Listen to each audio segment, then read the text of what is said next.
হরে কৃষ্ণ। জয় শ্রীল প্রভুপাদ। সুধী ভক্তবৃন্দ, আন্তর্জাতিক কৃষ্ণ ভাবনামৃত সংঘের পক্ষ থেকে আপনাদের শ্রী চরণ কমলে জানায় অনন্ত কোটি দণ্ডবাদ প্রণাম। হরে কৃষ্ণ। তো আজকে আমি এখন পাণ্ডব আর নির্জলা একাদশীর মাহাত্ম্য নিয়ে আলোচনা করব। তো কৃপাপূর্বক আপনারা শ্রবণ করুন এবং আমার ভুল ত্রুটি ক্ষমা সুন্দর দৃষ্টিতে দেখবেন। তো এই পাণ্ডব আর নির্জলা একাদশীর পূর্ণ উপবাস এটা কবে পড়েছে না, 11ই আষাঢ় 26শে জুন শুক্রবার। আর তার পর দিন অর্থাৎ 12ই আষাঢ় 27শে জুন শনিবার এই পাণ্ডব আর নির্জলা একাদশীর পারণ ভোর 4:52 থেকে সকাল 9:23 মধ্যে।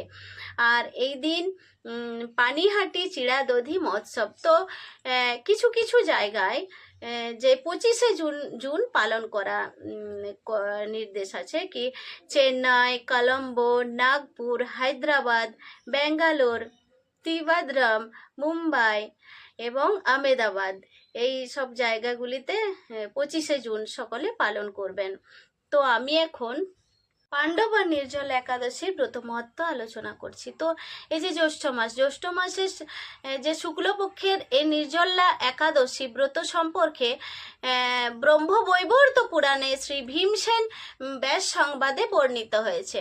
তো মহারাজ যুধিষ্ঠির বললেন, ভগবান শ্রীকৃষ্ণকে বলছেন যে, হে জনার্দন, আমি অপরা একাদশীর সমস্ত মাহাত্ম্য শ্রবণ করলাম।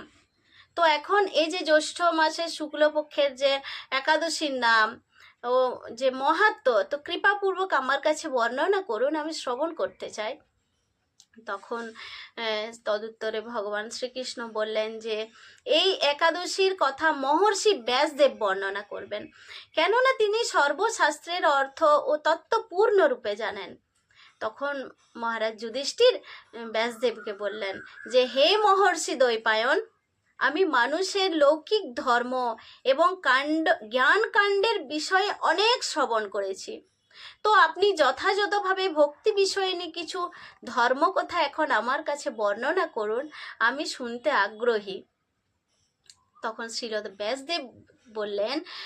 ব্যাসদেব বললেন যে, হে মহারাজ, তুমি যেসব ধর্ম কথা শুনেছ, এই কলিযুগের মানুষের পক্ষে সে সমস্ত কথা অত্যন্ত কঠিন, যা সুখে সামান্য খরচে অল্প কষ্টে সম্পাদন করা যায়, অথচ মহাফল প্রদান করে এবং সমস্ত শাস্ত্রের সার স্বরূপ সেই ধর্মই কলিযুগে মানুষের পক্ষে করা শ্রেয়। সেই ধর্ম কথাই এখন আপনার কাছে বলছি। তো উভয় পক্ষের একাদশীর দিনে ভোজন না করে উপবাস ব্রত করবে, আর দ্বাদশীর দিনে স্নান করে শুচি শুদ্ধ হয়ে নিত্যকৃত্য সমাপনের পর ভগবান শ্রীকৃষ্ণের অর্চন করবে। এরপর ব্রাহ্মণদেরকে প্রসাদ ভোজন করাবে। যারা অশৌচাদি, তো তারাও এই ব্রত কখনো ত্যাগ করবে না। যে সকল ব্যক্তি স্বর্গে যেতে চায় তাদের সারা জীবন এই ব্রত পালন করা উচিত। হরি বল। আর পাপ কর্মের রত ও ধর্মহীন ব্যক্তিরাও যদি এই একাদশীর দিনে ভোজন না করে তবে তারা যমযাতনা থেকে রক্ষা পায়। হরি বল। তখন শ্রী ব্যাসদেবের এসব কথা শুনে গদাধর ভীমসেন অশ্বত্থ পাতার মতো কাঁপতে কাঁপতে বলতে লাগলেন যে, হে মহাবুদ্ধি পিতামহ, মাতা কুন্তী, দ্রৌপদী, ভ্রাতা যুধিষ্ঠির, অর্জুন, নকুল ও সহদেব, এরা কেউই একাদশীর দিনে ভোজন করে না। আমাকেও অন্ন গ্রহণ করতে নিষেধ করে, কিন্তু দুঃসহ যে ক্ষুধা যন্ত্রণার জন্য আমি উপবাস করতে পারি না। আর ভীমসেনের এরকম কথায় তখন ব্যাসদেব বলতে লাগলেন যে, যদি স্বর্গাদি দিব্যধাম লাভে তোমার একান্ত ইচ্ছা থাকে তবে উভয় পক্ষের একাদশীতে ভোজন করবে না।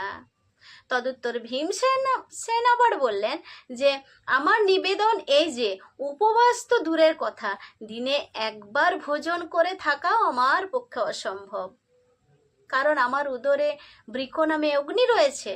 ভোজন না করলে কিছুতেই সে শান্ত হয় না।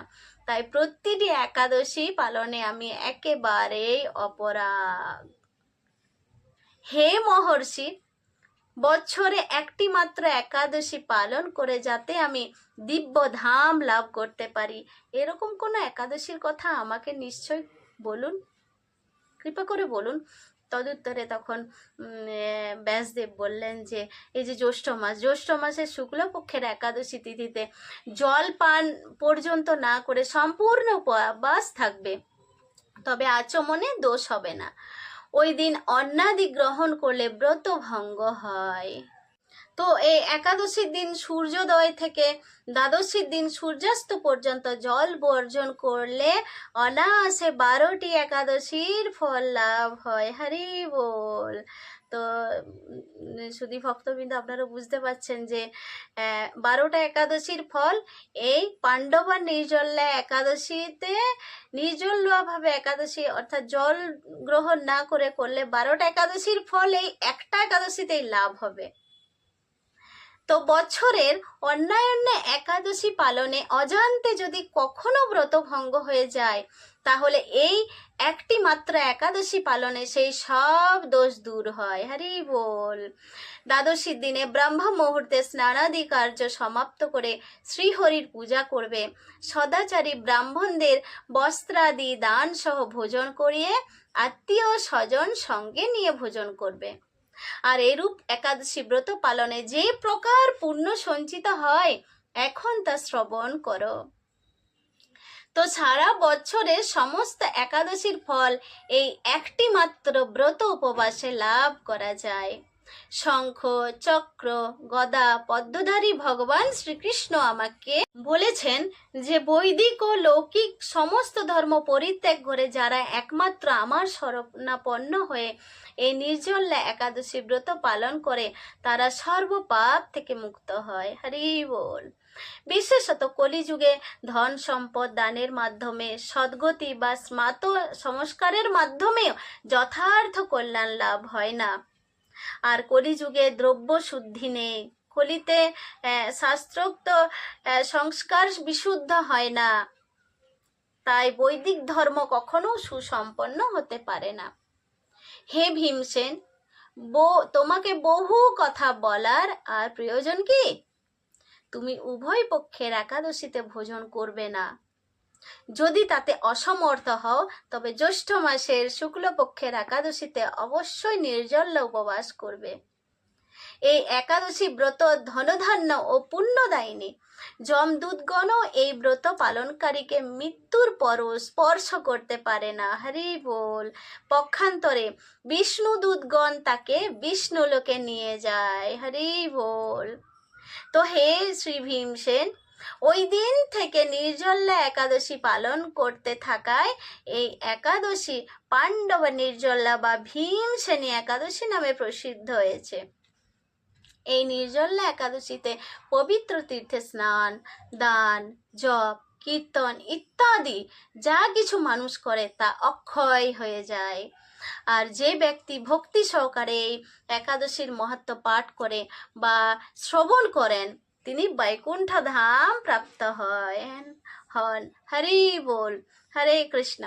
তো কৃপা করে আপনারাও এই পাণ্ডবা নির্জলা একাদশী পালন করুন এবং অন্যকেও এই একাদশী পালনে সহায়তা করুন। যারা এখনো একাদশী শুরু করেননি তাদেরকে বোঝান যে 12টা যে একাদশী আছে 12টা একাদশী যে আছে তার মধ্যে পাণ্ডব নির্জলা একাদশী করলেই 12টা একাদশীর ফল লাভ পাওয়া যাবে। তো এই একটা একাদশী করলেও কৃষ্ণের কৃপা পাওয়া যাবে। তো সকলে আনন্দ করে এই একাদশী পালন করুন আর অধিক অধিক হরিনাম করুন।